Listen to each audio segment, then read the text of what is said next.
काँग्रेस पक्षाच्या जिल्हाध्यक्षपदी नियुक्ती झाल्यानंतर अमर वराडे यांचे आमगाव शहरात आगमन होताच काँग्रेस कार्यकर्त्यांनी त्यांचे जोरदार आणि उत्साहपूर्ण स्वागत केले।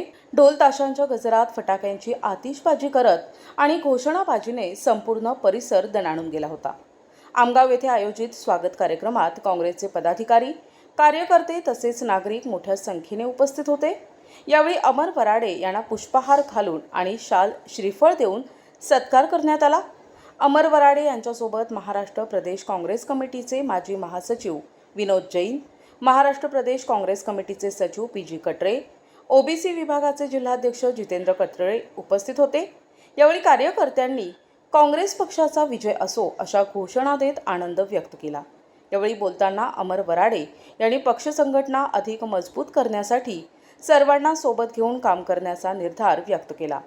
आगामी स्थानिक स्वराज्य संस्था निवडणुकांमध्ये काँग्रेस पक्षाला बळकटी देण्यासाठी प्रयत्न करणार असल्याचे त्यांनी सांगितले। कार्यक्रमादरम्यान अनेक ज्येष्ठ नेते, युवक, काँग्रेस पदाधिकारी, महिला कार्यकर्त्या तसेच स्थानिक नागरिक उपस्थित होते। स्वागत सोहळ्यामुळे आमगाव शहरात उत्साहाचे वातावरण पाहायला मिळाले। प्रतिनिधी राधाकिसन चुटे, NTV न्यूज मराठी, गोंदिया।